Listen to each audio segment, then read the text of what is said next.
Good morning सभी को। आज हम पढ़ेंगे सैनिक विद्रोह जन विद्रोह कैसे बन गया था। तो सैनिक विद्रोह जन विद्रोह बन गया तो वो किस तरीके से बना है। यद्यपि शासक और प्रजा के बीच संघर्ष कोई अनोखी बात नहीं होती, लेकिन कभी कभी ये संघर्ष इतने फैल जाते हैं कि राज्य की सत्ता छिन्न भिन्न हो जाती है। बहुत सारे लोग मानने लगे हैं कि उन सबका शत्रु एक है, इसलिए वे सभी कुछ करना चाहते हैं। इस तरह की स्थिति में हालात अपने हाथ में लेने के लिए लोगों को संगठित होना पड़ता है और उन्हें संचार, पहलकदमी और आत्मविश्वास का परिचय देना होता है। भारत के उत्तरी भागों में 1857 में ऐसी स्थिति पैदा हो गई। फतेह और शासन के 100 साल ईस्ट इंडिया कंपनी को एक भारी विद्रोह से जूझना पड़ रहा था। 18 मई 1857 में शुरू हुए इस बगावत ने 10 मई को हुई थी क्रांति शुरू। 10 मई से शुरू हो गई थी। 10 मई 1857 से शुरू हुई बगावत ने भारत में कंपनी का अस्तित्व ही खतरे में डाल दिया था। मेरठ में शुरू करके सिपाहियों ने कई जगह बगावत की। समाज के विभिन्न तबकों के असंख्य लोग विद्रोही तेवरों के साथ उठ खड़े हुए। कुछ लोग मानते हैं कि 19वीं सदी में उपनिवेशवाद के खिलाफ दुनिया भर में ये सबसे बड़ा सशस्त्र संघर्ष था, अर्थात सबसे बड़ी क्रांति ये मानी गई। तो मेरठ से दिल्ली तक किस तरीके से लोग पहुँचे। तो 29 मार्च 1857 को युवा सिपाही मंगल पांडे को बैरकपुर में अपने अफसरों पर हमला करने के आरोप में फांसी पर लटका दिया गया। 29 मार्च 1857 को मंगल पांडे ने जो 2 अधिकारी थे उनको गोलियां मार दी थी और उसके बाद में 8 अप्रैल को उनको फांसी की सज़ा दे दी गई थी। चंद दिन बाद मेरठ में तैनात कुछ सिपाहियों ने नए कारतूसों के साथ फौजी अभ्यास करने से इनकार कर दिया। सिपाहियों को लगता था कि उन कारतूसों पर गाय और सूअर की चर्बी का लेप चढ़ाया गया है। 85 सिपाहियों को नौकरी से निकाल दिया गया और उन्हें अपने अफसरों पर हुक्म न मानने के आरोप में 10-10 साल की सज़ा दी गई। ये 9 मई 1857 की बात है। इसके बाद में मेरठ में तैनात दूसरे भारतीय सिपाहियों की प्रतिक्रिया बहुत ज़बरदस्त रही। 10 मई को सिपाहियों ने मेरठ की जेल पर दावा बोलकर वहां बंद सिपाहियों को आज़ाद करा दिया। उन्होंने अंग्रेज अफसरों पर हमला करके उन्हें मार गिराया। उन्होंने बंदूक और हथियार कब्जे में ले लिए और अंग्रेज़ों की इमारतों पर संपत्तियों को आग के हवाले कर दिया। उन्होंने फिरंगियों के खिलाफ युद्ध का ऐलान कर दिया।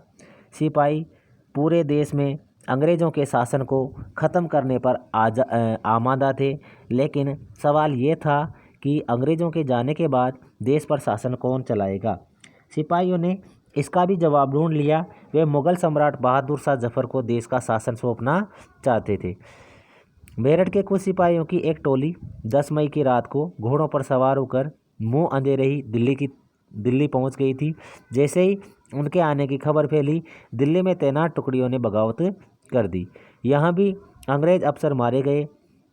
देसी सिपाहियों ने हथियार व गोला बारूद कब्जे में ले लिया और इमारतों को आग लगा दी। विजयी सिपाही लाल किले की दीवारों के आसपास जमा हो गए और वे बादशाह से मिलना चाहते थे। बादशाह अंग्रेज़ों की भारी ताकत से 2-2 हाथ करने को तैयार नहीं थे, लेकिन सिपाही भी अड़े रहे। आखिरकार वे जबरन महल में घुस गए और उन्होंने बहादुर शाह जफ़र को अपना नेता घोषित कर दिया। बूढ़े बादशाह 80 साल के थे ये बहादुर शाह जफ़र। बूढ़े बादशाह को सिपाहियों की ये मांग माननी पड़ी। उन्होंने देश भर के मुखियाओं और शासकों को चिट्ठी लिखकर अंग्रेज़ों से लड़ने के लिए भारतीय राज्यों का एक संघ बनाने का आह्वान किया। बहादुर शाह की इस एकमात्र कदम के गहरे परिणाम सामने आए। अंग्रेज़ों से पहले देश के एक बहुत बड़े हिस्से पर मुग़ल साम्राज्य ही शासन करता था। ज़्यादातर छोटे शासक और रजवाड़े मुग़ल बादशाह के नाम पर ही अपने इलाकों पर शासन चलाते थे। ब्रिटिश शासन के विस्तार से भयभीत ऐसे बहुत सारे शासकों को लगता था कि अगर मुग़ल शासक दोबारा शासन स्थापित कर लेगा तो वे मुग़ल आधिपत्य में दोबारा अपने इलाकों का शासन बेफिक्र होकर चलाने लगेंगे। अंग्रेज़ों को इन घटनाओं की उम्मीद नहीं थी। उन्हें लगता था कि कारतूसों के मुद्दे पर पैदा हुई उथल पुथल कुछ समय में शांत हो जाएगी, लेकिन जब बहादुर शाह जफर ने बगावत को अपना समर्थन दे दिया तो स्थिति रातों रात बदल गई। अक्सर ऐसा होता है कि जब लोगों को कोई रास्ता दिखाई देने लगता है तो उनका उत्साह और साहस बढ़ जाता है। इससे उन्हें आगे बढ़ने की हिम्मत, उम्मीद और आत्मविश्वास मिलता है। बगावत फैलने लगी। जब दिल्ली से अंग्रेज़ों के पैर उखड़ गए तो लगभग एक हफ्ते तक कहीं कोई विद्रोह नहीं हुआ। जाहिर है, खबर फैलने में भी कुछ समय तो लगता ही है, लेकिन फिर तो विद्रोहों का सिलसिला ही शुरू हो गया, अर्थात जगह जगह विद्रोह हुए। एक के बाद एक हर रेजिमेंट में सिपाहियों ने विद्रोह कर दिया। वे दिल्ली, कानपुर, लखनऊ जैसे मुख्य बिंदुओं पर दूसरी टुकड़ियों का साथ देने को निकल पड़े। उनकी देखा देखी कस्बों और गांवों के लोग भी बगावत के रास्ते पर चलने लगे। वे स्थानीय नेताओं, जमींदारों, मुखियाओं के पीछे संगठित हो गए। ये लोग अपनी सत्ता स्थापित करने और अंग्रेज़ों से लोहा लेने को तैयार थे।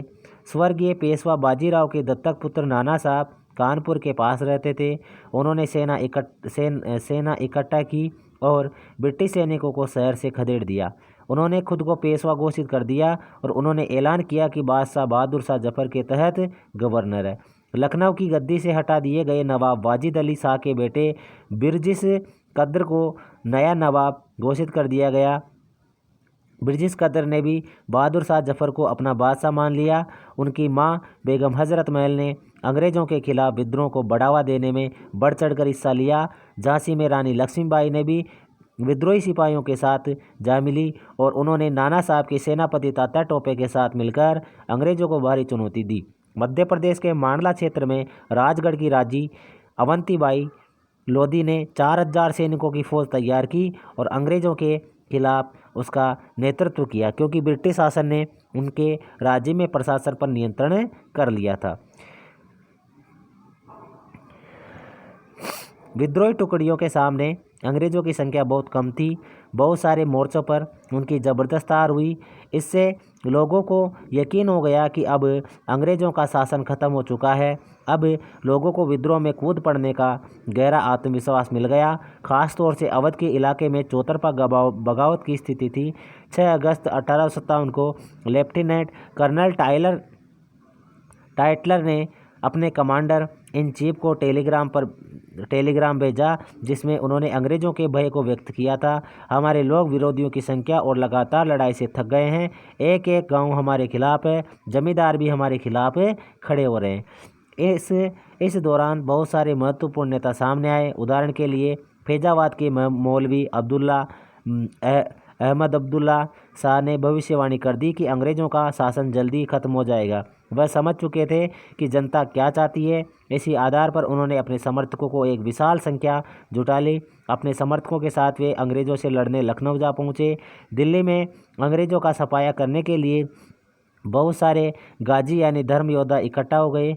बरेली के सिपाही बख्त खान ने लड़ाकों की एक विशाल टुकड़ी के साथ दिल्ली की ओर कूच कर दिया। वह इस बगावत में एक मुख्य व्यक्ति साबित हुए।